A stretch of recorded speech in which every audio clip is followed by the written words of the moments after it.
j'ai compris. De dimanche, c'est que samedi en samedi, je le retiens à mon nom, je vous le dis régulièrement. Donc évitez de le scander à chaque fois que je viens, quoi. C'est pas la peine, je le retiens à mon nom. Hein. Alors, plusieurs choses quand même pour commencer. La première, c'est que j'avais pas envie d'être là. Voilà, bah oui, c'est comme ça, hein, quoi que je vous dise. Hein. Parce que j'ai mieux à faire, figurez-vous. Mais en même temps, le problème, c'est que comme vous êtes là, bah je suis venu, quoi. Voilà. Ça a un côté terrible si vous y pensez.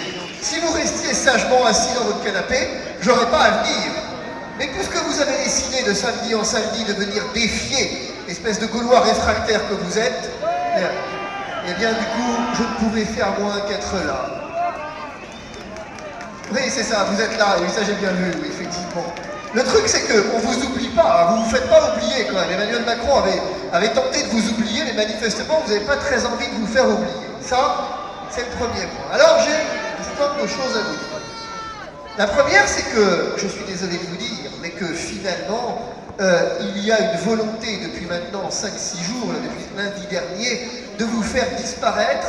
Vous avez reset, on a appuyé sur Del, sur l'ordinateur, et vous avez disparu de la surface de la Terre. Manifestement, ça n'a pas marché. Vous êtes encore là. Bien. Le pass vaccinal a fait en sorte que vous avez disparu, que nous avons disparu, en tout cas c'était le souhait.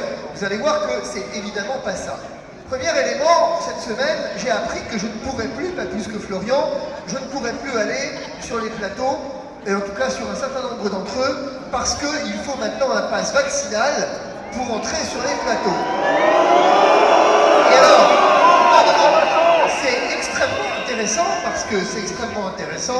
parce que Cyril, par exemple, avec qui je me suis entretenu, m'a proposé un plateau à part. Il proposait de nouveau un plateau de non-vaccinés, ce que je évidemment refusais. Il est fini le temps du compromis, il est fini le temps où je vais accepter de montrer que je pourrais potentiellement représenter un danger pour qui que ce soit. Il est hors de question que je me plie à cette mascarade. Si effectivement ils veulent une démocratie de l'entre-soi, il faudra qu'ils l'assument jusqu'au bout. Et moi, je refuse toute idée de compromis et de compromission.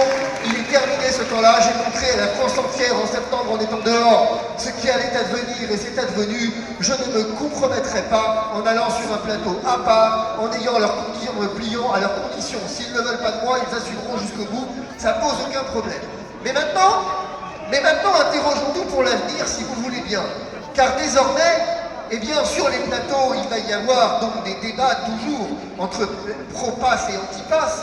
Mais interrogeons-nous, allons jusqu'au bout de l'honnêteté en nous demandant quelle est la légitimité des anti-pass qui, eh bien, montrent et exhibent leur passe à la première occasion.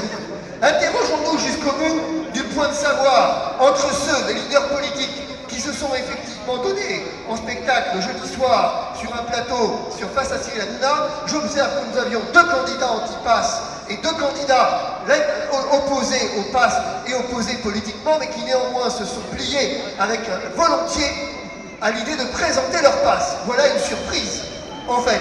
Et donc, à un moment donné, si vous voulez, nous devons être clairs, et d'abord être clairs entre nous. Moi, je suis désolé, mais le temps des promesses des uns, le temps des promesses des autres est révolu. Ce que je cherche chez un leader politique, c'est l'exemplarité. Ce que je cherche chez un leader politique aujourd'hui, c'est pas qu'il vienne proclamer que demain il abrogera le pass vaccinal, mais qu'il ne s'y soumette pas. Rien de moins. Je n'ai aucune difficulté avec M. Zemmour, aucune difficulté avec M. Mélenchon. C'est le jeu de la démocratie, mais il est fini le temps où on croit les gens sur parole. C'est terminé ce temps. C'est fini. Moi, M. Mélenchon, M. Zemmour sont contre le pass, eh bien le temps est venu de le montrer. Quant à moi, je vous le garantis, certificat de rétablissement ou pas, je ne me soumettrai pas. Je refuse catégoriquement d'une société dans laquelle on prend l'habitude de montrer son passe pour aller sur un plateau télé. On me dit oui, mais vous ne représenterez plus les Français. Les Français, ils sont là. Et je n'ai absolument pas besoin du média. J'ai l'immédiateté de la relation. Je vois vos visages plus que derrière n'importe quel écran et ça me suffit. Alors, deux dernières choses. La première, c'est que Depuis hier soir est sortie cette application mobile dont je vous parlais, Vite mes droits, en remplacement de Vite ma dose. Nous avons remplacé ça par Vite mes droits, où en fait nous allons, maintenant il faut que vous soyez informés de vos droits. Vous avez cette application mobile qui est sur le site de l'association Vite mes droits. Vous allez voir qu'elle est indispensable parce qu'au quotidien, il ne faut pas vous laisser faire. Concrètement, je veux dire, ne vous soumettez pas, ça veut aussi dire concrètement de connaître l'étendue de ses droits et de refuser qu'on nous marche dessus. Nous avons certes peu de droits, mais ils existent et donc il faut les faire valoir. C'est absolument indispensable. Monsieur Véran, alors enfin, dernier élément, c'est que dans les 15 jours qui viennent, vous allez voir que concrètement, on pense que M. Véran pense, je veux dire, c'est quelque chose d'absolument affolant.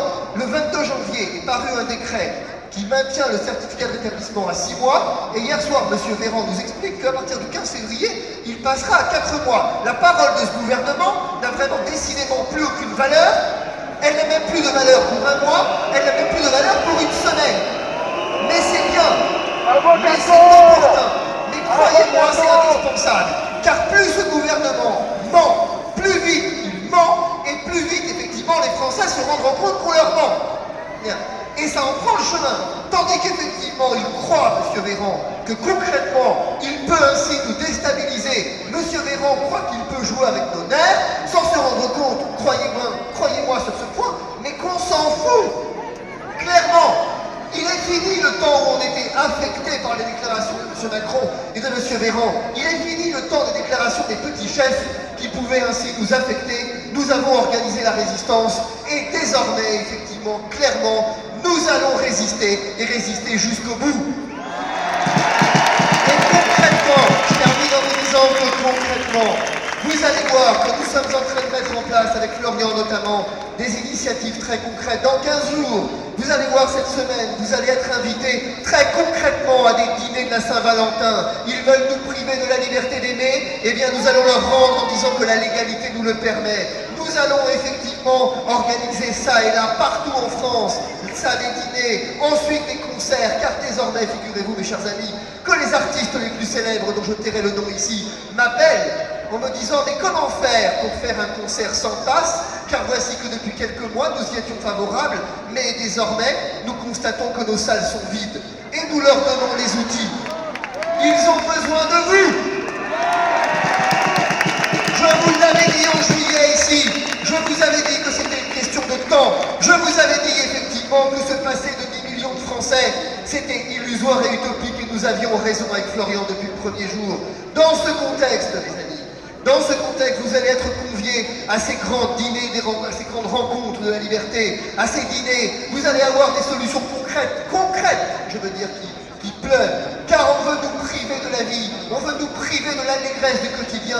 Eh bien moi, je me fais fort, l'égalité à conserver, de vous le restituer. Alors vous le savez, je termine toujours, de manif en manif par la seule phrase qui vaille, et j'en changerai pas, n'espérez jamais en moi, n'espérez jamais en qui que ce soit ici. Je vous le redis, de manif en manif, gardez chevillé au corps cette espérance qui nous fait vivre. Tenez ferme le mât de l'espérance, car le meilleur reste à vivre. Je vous l'ai dit en juillet, je vous le redis en janvier, je vous le redirai en février, et tant que cette folie durera, je vous dirai que l'espérance nous habite, je vous dirai que le meilleur reste à vivre, et je vous le dis, espère dans le Seigneur, sois fort et prends courage.